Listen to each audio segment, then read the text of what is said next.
Pitro kakamio, minro kakamio.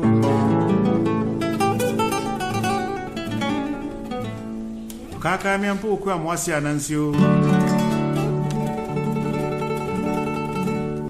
Good evening and welcome to CLAPgh Virtual Climate Cafe on our Facebook page.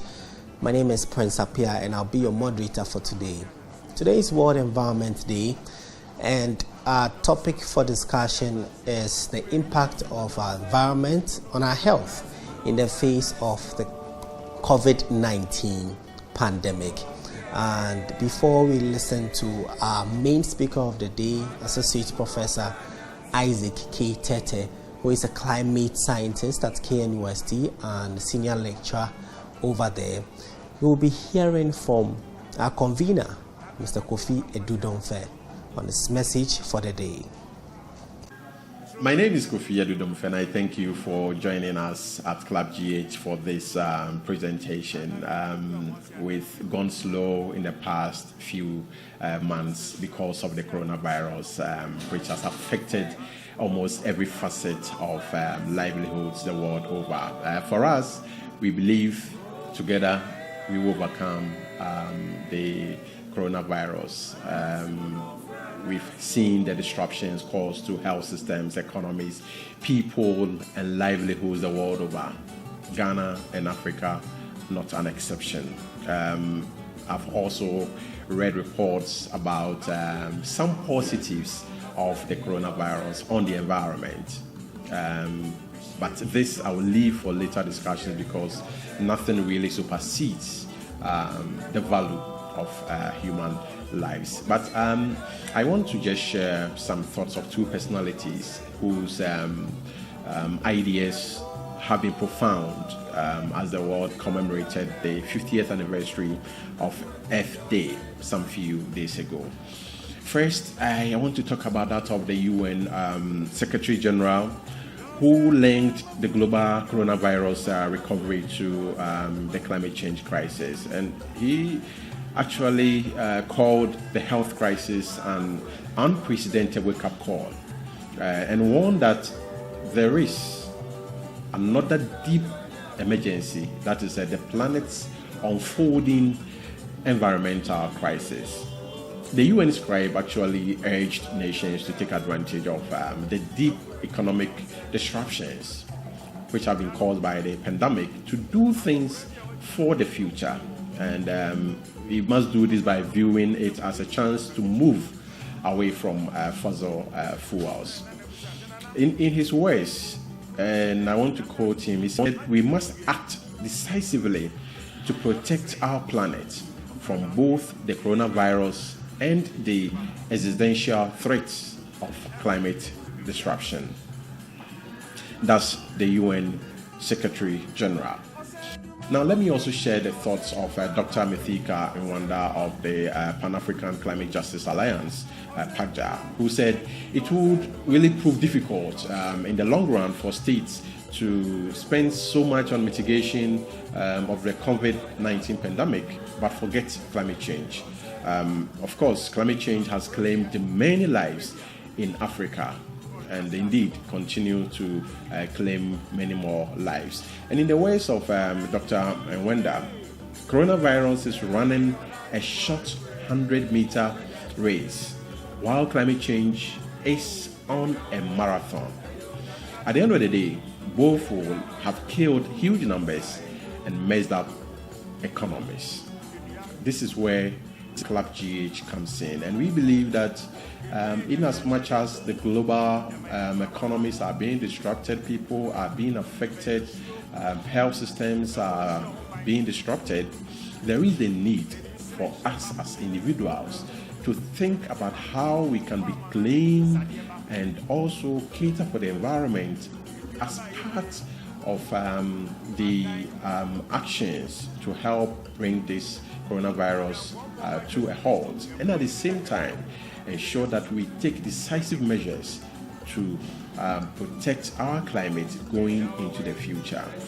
And whilst we are fighting against coronavirus in the short term, climate change is for the long term, and the actions that we are taking to mitigate and adapt should be more focused, even at this time more than ever before. We want everybody to follow the protocols to overcome the COVID-19, the coronavirus, by the regular washing of hands with soap and running water, sanitizing our hands, wearing our nose masks, observing the social distancing, but most critically, also ensuring that we live in a clean, healthy environment, because this is also very crucial. If you live in a healthy, green environment, most definitely, most of the things that help the virus to spread will be curtailed. Definitely, we call on you to ensure that you have greening of your environment by planting at least a tree.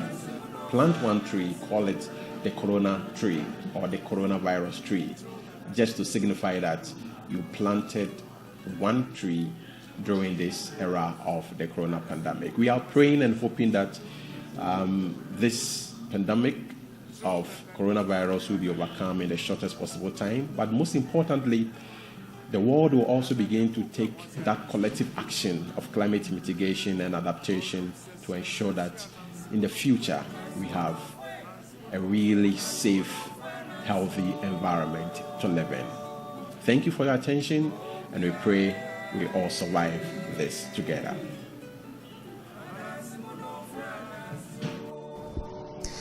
Welcome back from the message from our convener, Kofi Edudonfe. So now we go straight to our speaker of the day, Professor Isaac K. The topic for discussion is the environment and the impact on our health in the face of COVID-19. Can you tell us, does the environment have any bearing at all with the prevalence of COVID-19? The environment per se does not cause COVID-19.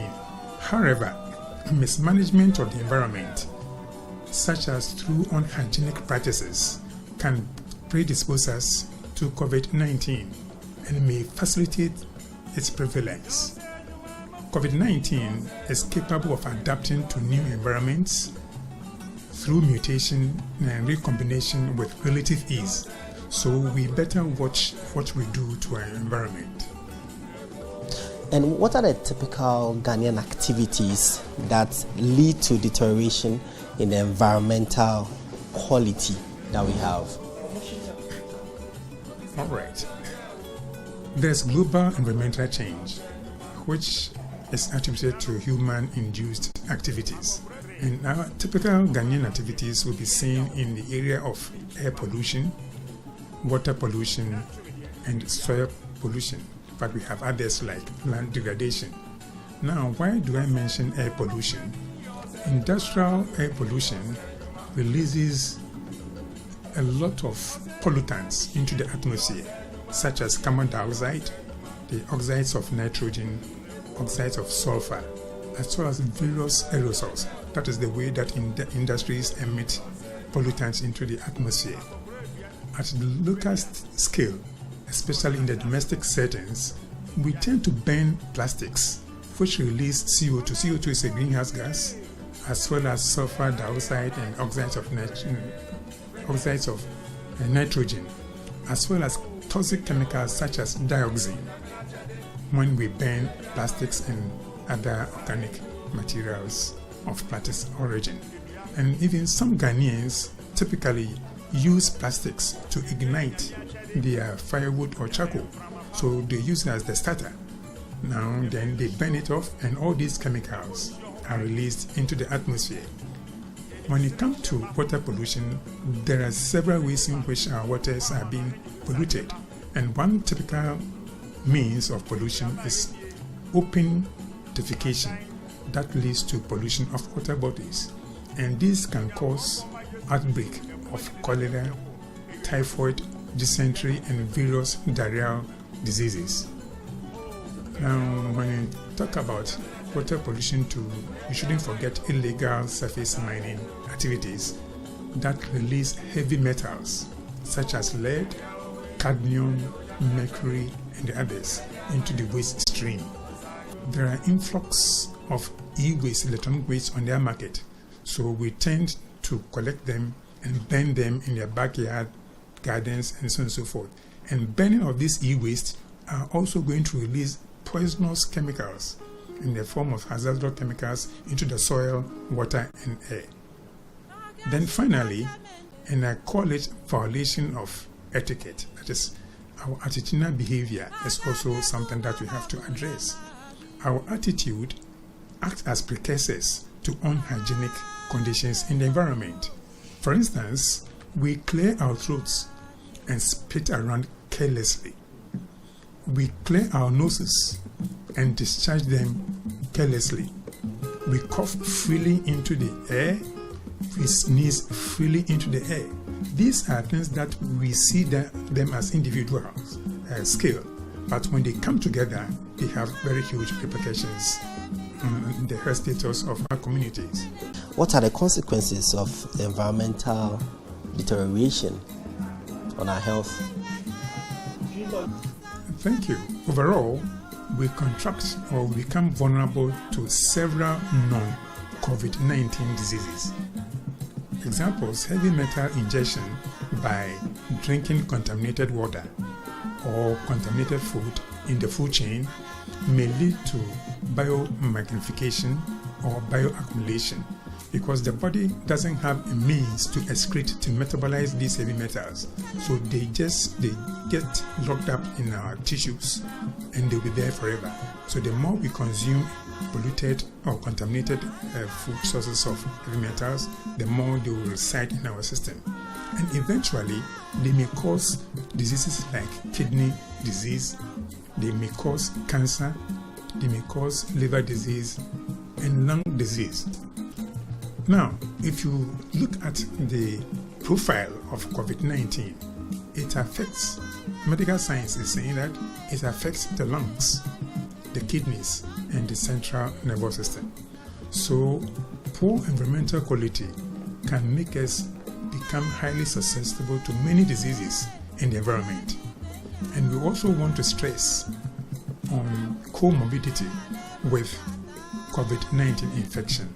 This one is very, very serious, because if you have, for instance, cholera infection and also have COVID-19 disease, your chances of surviving is very slim.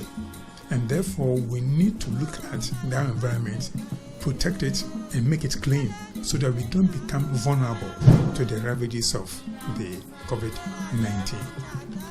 How and when should we solve the environmental problems we are facing now? How? The question of how. Very good. I think the government of Ghana has done very well by taking actions to contain the spread of COVID-19 by fumigating public places to destroy pathogens in our environment and other containment strategies that the government has embarked on. At industrial level, we should be mindful of our actions that may pollute the environment. At the local scale, for instance, at the domestic level, we should aim at managing our microenvironment very well. As I've said, burning of plastics and all these things are not hygienic. So if you're able to manage it very well, then the incidence of those upper respiratory diseases may also subside.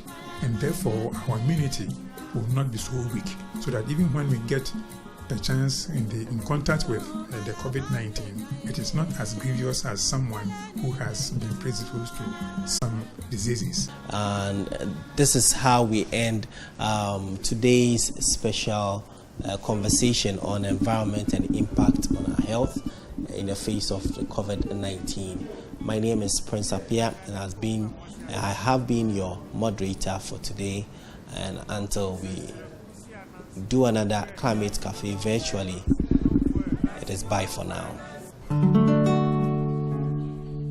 Pitro kakamyo, minro kakamyo.